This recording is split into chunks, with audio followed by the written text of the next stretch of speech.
Hallelujah hallelujah hallelujah, praise the Lord. आज हम पवित्र शास्त्र से प्रकाशित वाक्य पढ़ेंगे। हालेलुया। प्रकाशित वाक्य एक, यीशु मसीह का प्रकाशित वाक्य, जो उसे परमेश्वर ने इसलिए दिया कि अपने दासों को वे बातें जिनका शीघ्र होना आवश्यक है दिखाए। और उसने अपने स्वर्गदूत को भेजकर उसके द्वारा अपने दास यूहन्ना को बताया, जिसने परमेश्वर के वचन और यीशु मसीह की गवाही अर्थात जो कुछ उसने देखा था उसकी गवाही दी। धन्य है वह जो इस भविष्यवाणी के वचन को पढ़ता है और वे जो सुनते हैं और इसमें लिखी हुई बातों को मानते हैं, क्योंकि समय निकट है। सातों कलीसियाओं का अभिवादन यूहन्ना की ओर से। आशिया की 7 कलीसियाओं के नाम उसकी ओर से, जो है और जो था और जो आने वाला है, और उन 7 आत्माओं की ओर से जो उसके सिंहासन के सामने है, और यीशु मसीह की ओर से जो विश्वास योग्य साक्ष्य और मरे हुए में से जी उठने वालों में पहिलौठा और पृथ्वी के राजाओं का हाकिम है। तुम्हें अनुग्रह और शांति मिलती रहे। वह हमसे प्रेम रखता है और उसने अपने लहू के द्वारा हमें पापों से छुड़ाया है और हमें एक राज्य और अपने पिता परमेश्वर के लिए याजक भी बना दिया। आमीन। उसी की महिमा और पराक्रम युगानुयुग रहे। आमीन। देखो, वह बादलों के साथ आने वाला है और हर एक आंख उसे देखेगी, वरन जिन्होंने उसे भेदा था वे भी उसे देखेंगे, और पृथ्वी के सारे कुल उसके कारण छाती पीटेंगे। हाँ, आमीन। प्रभु परमेश्वर जो है और जो था और जो आने वाला है, जो सर्वशक्तिमान है, यह कहता है, मैं ही अल्फा और ओमेगा हूँ। हालेलुया। यूहन्ना को मसीह का दर्शन। मैं यूहन्ना, जो तुम्हारा भाई और यीशु के क्लेश और राज्य और धीरज में तुम्हारा सहभागी हूँ, परमेश्वर के वचन और यीशु की गवाही के कारण पतमुस नामक टापू में था। मैं प्रभु के दिन आत्मा में आ गया और अपने पीछे तुरई का सा बड़ा शब्द कहते सुना, जो कुछ तू देखता है उसे पुस्तक में लिखकर 7 कलीसियाओं के पास भेज दे, अर्थात इफिसुस और स्मुरना और पिरगमुन और थुआतीरा और सरदीस और फिलदेल्फिया और लौदीकिया को। तब मैंने उसे जो मुझसे बोल रहा था देखने के लिए अपना मुंह फेरा, और पीछे घूमकर मैंने 7 सोने के 7 देवटे देखी, और उन देवटों के बीच में मनुष्य का पुत्र सदृश एक पुरुष को देखा, जो पाँव तक का वस्त्र पहने और छाती पर सोने का पटुका बांधे हुए था। उसके सिर और बाल श्वेत वर्ण पाले के समान उज्ज्वल थे, और उसकी आंखें आग की ज्वाला के समान थी। उसके पाँव उत्तम पीतल के समान थे, जो मानो भट्टी में तपाया गया हो, और उसका शब्द बहुत जल के शब्द के समान था। वह अपने दाहिने हाथ में 7 तारे लिए हुए था, और उसके मुख से तेज दोधारी तलवार निकलती थी। उसका मुंह ऐसा प्रज्वलित था जैसा सूर्य कड़ी धूप के समय चमकता है। आमीन। हालेलुया। जब मैंने उसे देखा तो उसके पैरों पर मुर्दा सा गिर पड़ा। उसने मुझ पर अपना दाहिना हाथ रखकर कहा, मत डर, मैं प्रथम और अंतिम और जीवता हूँ। मैं मर गया था अब देख, मैं युगानुयुग जीवता हूँ, और मृत्यु और अधोलोक की कुंजियां मेरे ही पास है। इसलिए जो बातें तूने देखी और जो बातें हो रही है और जो बातें इसके बाद होने वाली है, उन सब को लिख ले, अर्थात उन 7 तारों का भेद जिन्हें तूने मेरे दाहिने हाथ में देखा था, और उन 7 सोने के दिवटों का भेद। वे 7 तारे 7 कलीसियाओं के दूत है, और वे 7 दिवट 7 कलीसियाएं हैं।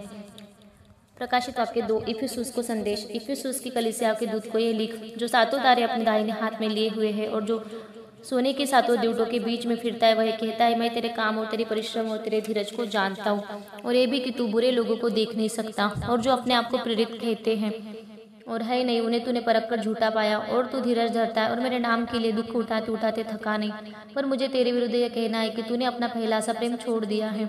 इसलिए स्मरण करके तू कहाँ से गिरा, और मन फिरा और पहले के समान काम कर। यदि तू मन न फिराएगा तो मैं तेरे पास आकर तेरी दिवट को उसके स्थान से हटा दूंगा। पर हाँ, तुझमें यह बात तो है कि तू निकोले के कामों से घृणा करता है, जिनसे मैं भी घृणा करता हूँ। जिसके कान हो सुन ले कि आत्मा कलीसियाओं से क्या कहता है। जो जय पाए मैं उसे उस जीवन के पेड़ में से जो परमेश्वर के स्वर्गलोक में है फल खाने को दूंगा। स्मुरना को संदेश। स्मुरना की कलीसिया के दूत को यह लिख, जो प्रथम और अंतिम है, जो मर गया था वह और अब जीवित हो गया। वह यह कहता है कि मैं तेरे क्लेश और दरिद्रता को जानता हूँ, परंतु तू धनी है, और जो लोग अपने आप को यहूदी कहते हुए है नहीं पर शैतान की सभा है, उनकी निंदा को भी जानता हूँ। जो दुख तुझको झेल रहे होगी उनसे मत डर, क्योंकि देखो, शैतान तुम में से कुछ को जेल खाने में डालने पड़े, ताकि तुम परखे जाओ, और तुम्हें 10 दिन तक क्लेश उठाना होगा। प्राण देने तक विश्वासी रहे तो मैं तुझे जीवन का मुकुट दूंगा। जिसके कान हो सुन ले कि आत्मा कलीसियाओं से क्या कहता है। जो जय पाए उसको दूसरी मृत्यु से हानि न पहुंचेगी। पिरगमुन को संदेश। पिरगमुन की कलीसिया के दूत को ये लिख, जिसके पास 2 धारी और तेज तलवार है। वो ये कहता है, मैं ये जानता हूँ कि तू वहाँ रहता है जहाँ शैतान का सिंहासन है। तू मेरे नाम पर स्थिर रहता है और मुझ पर विश्वास करने से उन दिनों में भी पीछे नहीं हटा, जिनमें मेरा विश्वास योग्य साक्ष्य अंतिपास तुम्हारे बीच उस स्थान पर घात किया गया जहाँ शैतान रहता है। पर मुझे तेरे विरुद्ध कुछ बातें कहनी है, क्योंकि तेरे यहाँ कुछ ऐसे है जो बिलाम की शिक्षा को मानते हैं, जिससे बालक को इजरायलियों के आगे ठोकर का कारण रखना सिखाए कि मूर्तियों पर चढ़ाई गई वस्तुओं खाए और विचार करें। वैसे तेरे यहाँ कुछ ऐसे है जो निकुलई की शिक्षा को मानते, अतः मन फिरा, नहीं तो मैं तेरे पास शीघ्र ही आकर अपने मुख की तलवार से उनके साथ लड़ूंगा। जिसके कान और सुन ले कि आत्मा कलीसिया से क्या कहता है। जो जय पाए उसको मैं गुप्त मन्ना में से दूंगा और उसे एक श्वेत पत्थर भी दूंगा, और उस पत्थर पर एक नाम लिखा हुआ होगा जिसे उसके पाने वाले के सिवा और कोई न जानेगा। थुआतीरा को संदेश, थुआतीरा की कलीसिया के दूत को ये लिख, परमेश्वर का पुत्र जिसकी आंखें आग की ज्वाला के समान और जिसके पाँव उत्तम पीतल के समान है, वह ये कहता है कि मैं तेरे कामों को और तेरे प्रेम और विश्वास और सेवा और धीरज को जानता हूँ, और ये भी कि तेरे पिछले काम पहले से बढ़कर है। पर मुझे तेरे विरुद्ध यह कहना है कि तू उस स्त्री इजेबेल को रहने देता है, जो अपने आप को भविष्यद्वक्ता कहती है और मेरे दासों को व्यभिचार करने और मूर्तियों के आगे चढ़ाई गई वस्तुएं खाना सिखलाकर भरमाती है। मैंने उसको मन फिराने के लिए अवसर दिया, पर वो अपने व्यभिचार से मन फिराना नहीं चाहती। देख, मैं उसे रोकशया पर डालता हूँ, और जो उसके साथ व्यभिचार करते यदि वे भी उसके से कामों से मन न फिराएंगे तो मैं उन्हें बड़े क्लेश में डालूंगा। मैं उसके बच्चों को मार डालूंगा। तब सब कलीसिया जान लेगी कि हृदय और मन का परखने वाला मैं ही हूँ,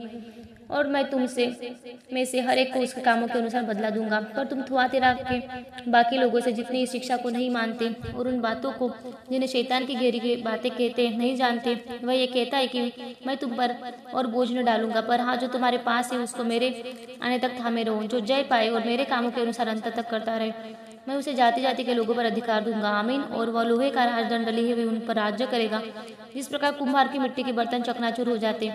मैंने भी ऐसा ही अधिकार अपने पिता से पाया है, और मैं उसे भूर का तारा दूंगा। जिसके कान वो सुन ले कि आत्मा कलीसिया से क्या कहता है। आमीन, हालेलुया। तो इन वचनों को सुनने के द्वारा प्रभु यीशु मसीह आपको आशीषित करे, ब्लेस करे। हालेलुया। अनुग्रह दे आपके ऊपर, आपके परिवार के ऊपर अनुग्रह करे, आपके जीवन को शांति से भर दे प्रभु यीशु मसीह के सामर्थ्य नाम में। हालेलुया। धन्यवाद यीशु राजा, धन्यवाद पिता परमेश्वर सुंदर वचनों के लिए, जीवन की रोटी स्वर्ग की रोटी में खिलाने के लिए पिता परमेश्वर। यीशु राजा कोटि कोटि स्तुति, धन्यवाद।